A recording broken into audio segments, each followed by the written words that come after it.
Hello everyone, welcome back to the Toolbox. Today we're down here with Paul again. We're going to be talking about some aim ideas and some postural ideas that I just noticed when I was reviewing the footage, the last core session that we did. So let's get into it.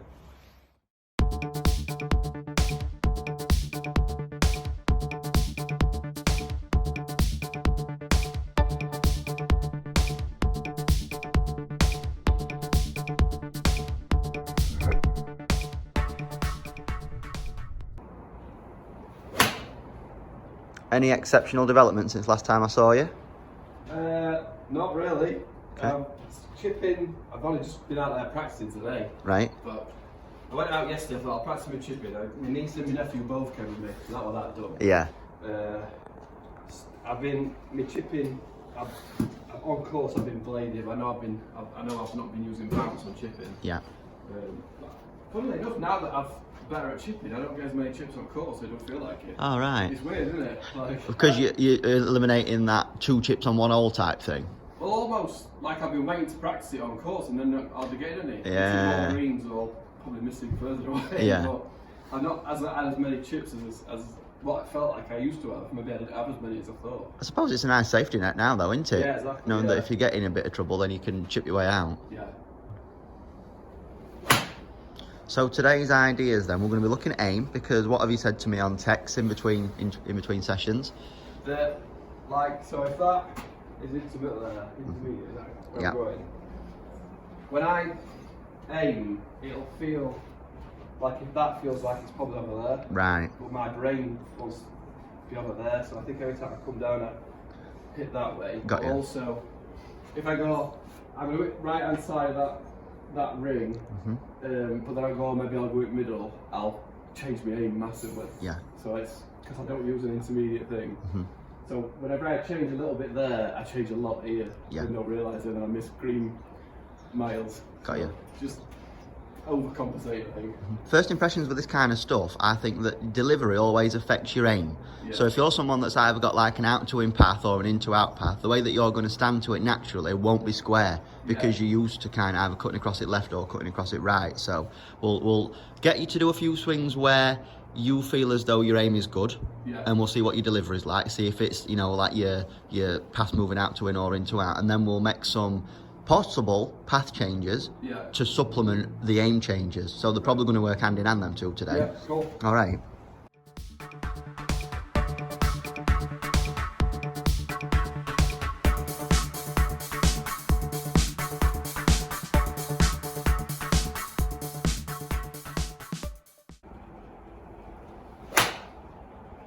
Right, so that yellow ring is the target that we're going for. Here's what's going off at the minute, mate, right? So we have what feels like a neutral aim.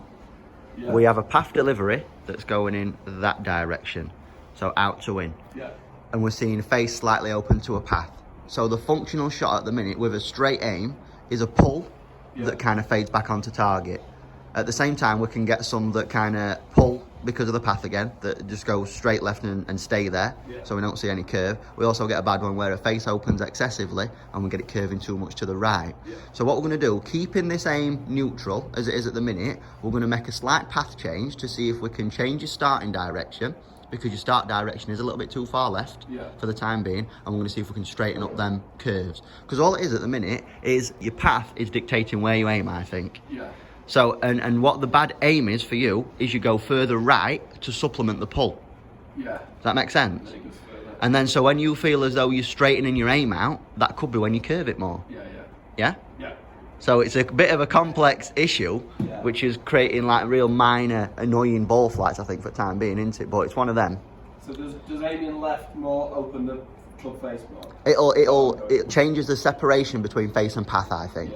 So the further left you want to aim, depending what faces you're delivering, open that separation and it'll get you hitting more curved shots, I believe. So let's make a path change. So like we did with Phil the other day, we need to get that path moving more this way, more from in to out. So we set up 3 balls. The aim of the game is to hit the middle one, deliver a path that comes from the inside to the outside, and we can see if we can get out of those pulley, fadey shots to a slightly straighter starting, if not drawy type shot, okay? So are you happy with that feeling that we're moving club more from this area to that area, yeah? Yeah. Go for a few. Got you. So we saw start direction a bit further right. I think just because of face being twisted open slightly, we saw it kind of stay high and right. So this is kind of part one of the fix today. Aim is actually good. Yeah. I think the way that you manipulate your aim causes you more problems than it helps you. Right. Do you know what I mean? So you think you're aiming, by the thought of aiming straighter, which is more left, will just open that separation and get you curving it to right more. So Yeah, I'm actually doing this. a little bit, yeah. That's a big exaggeration of what you're doing. We're only talking degrees, you know, like minimal. Okay. Good. That one much better. So minimal curve, Yeah. starting straight at target, ending straight at target. That were a nice one, that.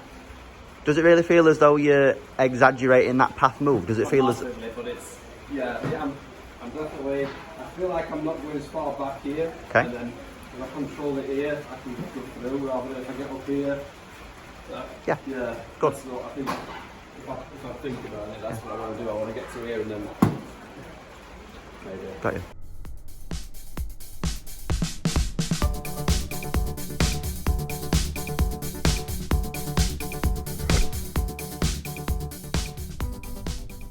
Paul, now what we're seeing, that with this drill we're managing to change path and we're seeing start directions a lot straighter as we're going towards that target up there. But go on, get both hands on again. One tendency we know that Paul's got, go like old grip. Yeah, we see right hand very weak and on top of the golf club. That just allows the club face to become open to a path a little bit too much, so we see like the high right floaty ones every now and then. So combined with this drill, if we just have the feeling of making that right hand grip ever so slightly stronger, where it moves, instead of being on top of the grip in this way, it just moves round and underneath a little bit more. That's just going to help control the face. So, but I don't know if you agree or not, I think we are starting to see straighter iron shots now. We're eradicating the pulls, we're eradicating the two fadey ones. Yeah, push slice, yeah. See, that push slice before wouldn't have came from a path issue, it would have came from a face issue. Yeah. So because of how much your face can twist open, sometimes it starts right and fades right, and goes really high as well. Heel's a bit of a separate issue, strike's a separate issue.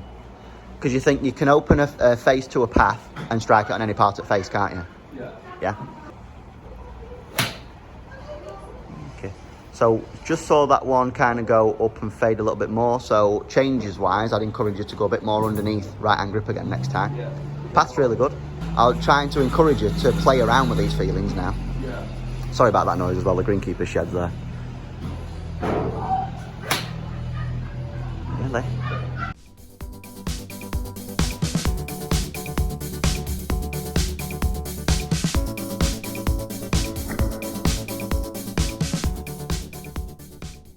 Go for it. Right, so initially we thought it was an aim issue that was causing curves, inconsistencies and ball flight. What we soon realised was it was a path issue.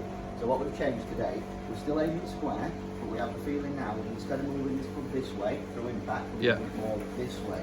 What we saw initially was, because we used to twisting the face open to a path, as soon as we started to deliver that club more this way, we saw high right shots. Yeah. Now we made the slight grip change, a feeling as though right hand, instead of being over and on top, it's just a fraction more under, and it's allowing us to deliver a slightly squarer club face. Yeah. So we've gone from pulls, slicers with the irons now, to setting it off straighter, very much more neutral ball flight, and the occasional draw, and then last like 5-6 shots of it there was draw. Yeah, so exactly. Yeah. proper good. Next thing, I did mention earlier in this video that we're going to look at drive and posture and stuff like that. We'll put that on the back burner and we'll save that for next time, because I think that was probably definitely more important. I'm not talking because they fired their buggies back up. So that'll mean, how do you feel about that, alright? Cheers, yeah, good. Makes sense. Usual, like, share, subscribe, see you in a bit, bye.